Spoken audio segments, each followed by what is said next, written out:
شروع اللہ کا نام لے کر جو بڑا مہربان نہایت رحم والا ہے۔ سچ مچ ہونے والی، وہ سچ مچ ہونے والی کیا ہے؟ اور تم کو کیا معلوم ہے کہ وہ سچ مچ ہونے والی کیا ہے؟ وہی کھڑکھڑانے والی جس کو سمود اور عاد دونوں نے جھٹلایا۔ سو سمود تو زبردست زلزلے سے ہلاک کر دیے گئے، رہے عاد تو ان کو نہایت زوردار آندھی سے تباہ کر دیا گیا۔ اللہ نے اس کو 7 رات اور 8 دن ان پر چلائے رکھا۔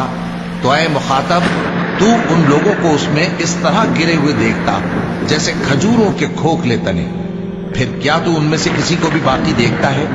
اور فرعون اور جو لوگ اس سے پہلے تھے اور وہ جو الٹی ہوئی بستیوں والے تھے، سب گناہ کے کام کرتے تھے، سو انہوں نے اپنے پروردگار کے پیغمبر کی نافرمانی کی تو اللہ نے بھی ان کو بڑا سخت پکڑا۔ جب پانی طغیانی پر آیا تو ہم نے تم لوگوں کو کشتی میں سوار کر لیا تاکہ اس کو تمہارے لیے یادگار بنائیں اور یاد رکھنے والے کان اسے یاد رکھیں۔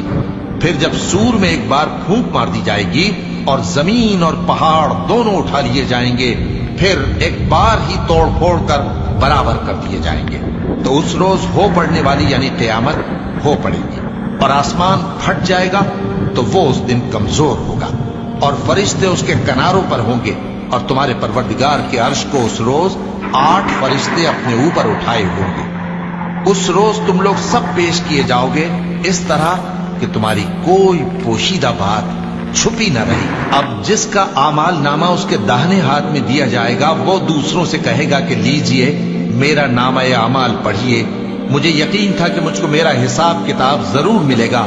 پس وہ شخص من مانے عیش میں ہوگا، یعنی اونچے باغ میں جس کے میوے جھکے ہوئے ہوں گے۔ ان سے کہا جائے گا کہ جو اعمال تم ایام گزشتہ میں آگے بھیج چکے ہو، ان کے عوض مزے سے کھاؤ اور پیو۔ اور جس کا نامہ اعمال اس کے بائیں ہاتھ میں دیا جائے گا تو وہ کہے گا، اے کاش مجھ کو میرا اعمال نامہ نہ دیا جاتا اور مجھے معلوم نہ ہوتا کہ میرا حساب کیا ہے۔ اے کاش موت میرا کام تمام کر چکی ہوتی، آج میرا مال میرے کچھ بھی کام نہ آیا، مجھ سے میرا اقتدار جاتا رہا۔ حکم ہوگا کہ اسے پکڑ لو، اب اسے طوق پہنا دو، پھر دوزخ کی آگ میں اسے جھونک دو، پھر زنجیر سے جس کی لمبائی 70 گز ہے جکڑ دو۔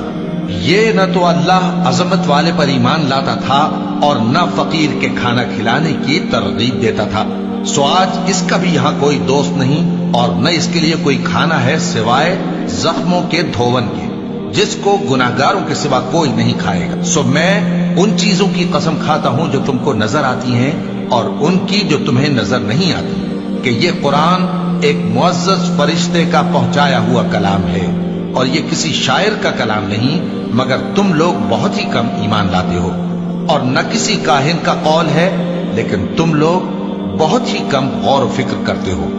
یہ رب العالمین کا اتارا ہوا ہے، اور اگر یہ پیغمبر ہماری نسبت کوئی بات جھوٹ بنا لاتے تو ہم ان کا داہنا ہاتھ پکڑ لیتے، پھر ان کی رگے گردن کاٹ ڈالتے، پھر تم میں سے کوئی ہمیں اس سے روکنے والا نہ ہوتا۔ اور یہ کتاب تو پرہیزگاروں کے لیے نصیحت ہے، اور ہم جانتے ہیں کہ تم میں سے بعض اس کو جھٹلانے والے ہیں۔